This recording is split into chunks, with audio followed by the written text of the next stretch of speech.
Now, let's turn the tables on Mr. Santorum.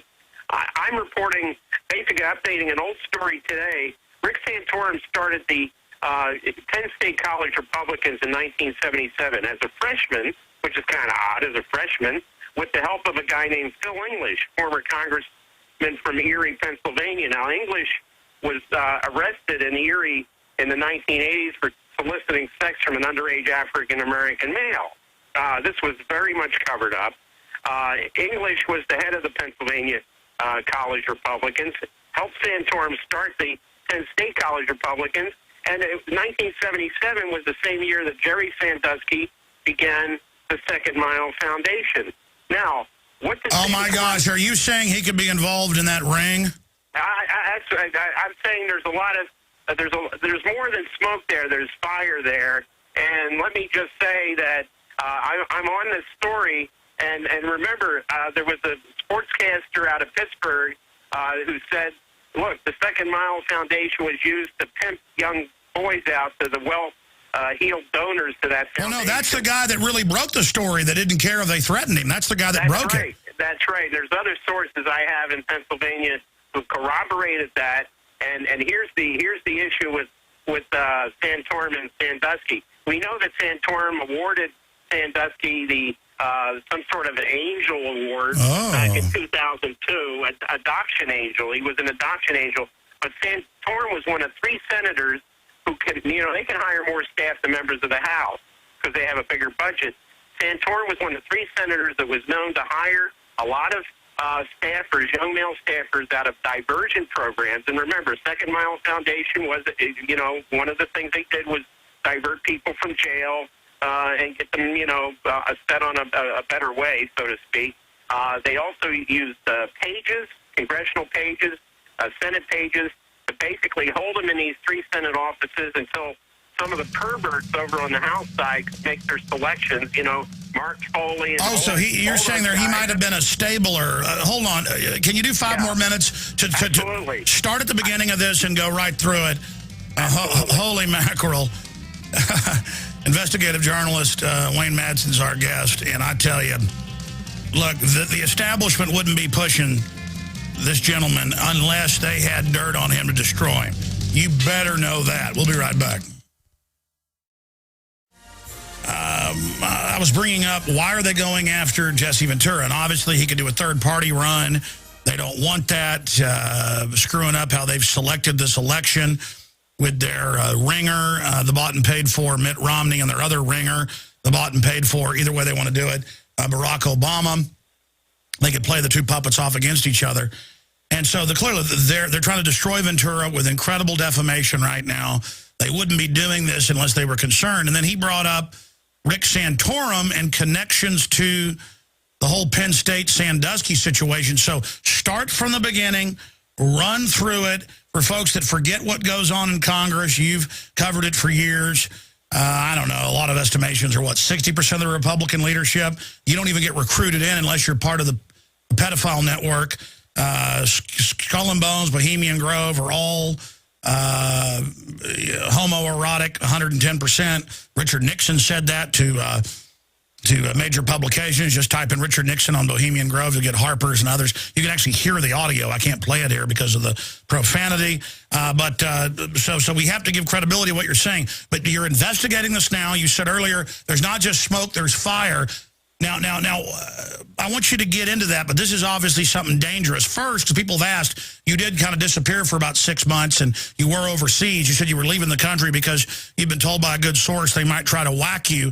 Why have you come back to the U.S., Wayne? Then let's get into the Rick Santorum, Sandusky connection.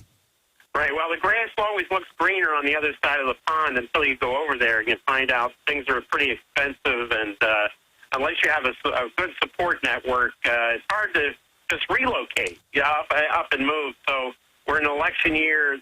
This story now, I think, is very important. The National College Republicans have always been sort of a nexus for a lot of young male gays. In 1973, Terry Dolan, who was later found out to be openly gay, ran for chairman of the National College Republicans. He died in '86, but in '73 he was beaten for that job by none other than Carl Rove. Now, in 1977, Phil English goes from the University of Pennsylvania over to Penn State to help a freshman named Rick Santorum start the Penn State chapter of the college Republicans there. That's the same year that Jerry Sandusky starts the Second Mile Foundation. Both Sandusky and Joe Paterno, big supporters of the college of Penn State Republicans as well as Republicans statewide in Pennsylvania.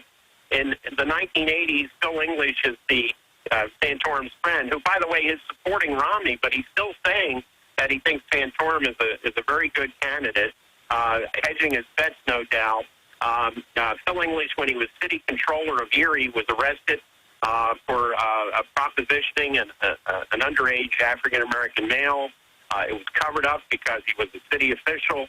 Later, there were two other incidents, one in Erie, one in Harrisburg. The one in Erie was covered up by the mayor, then Lou Tullio.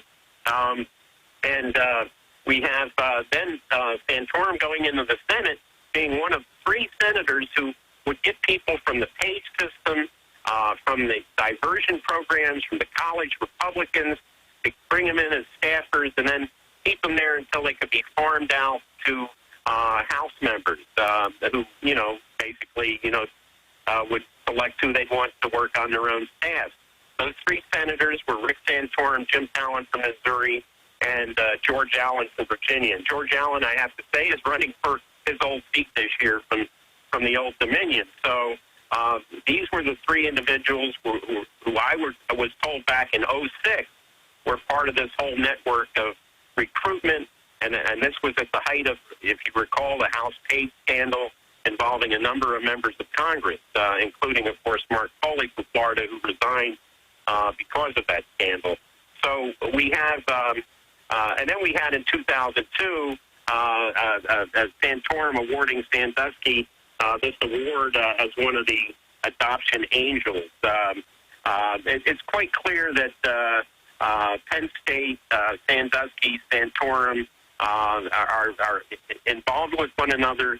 This whole practice, as I mentioned, of Santorum using his Senate office as a magnet and recruiting ground for staffers to go over to similarly inclined. And let's be clear, the sports writer and newscaster who originally broke all this and forced it out in the open, he's been interviewed in Pennsylvania and said rich donors were coming there. Obviously, Sandusky's not raping children in the showers in broad daylight.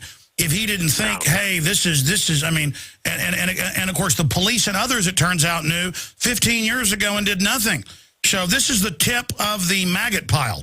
Well, and here's another thing. I mentioned that Santorum was a member of the board of the Israel Project.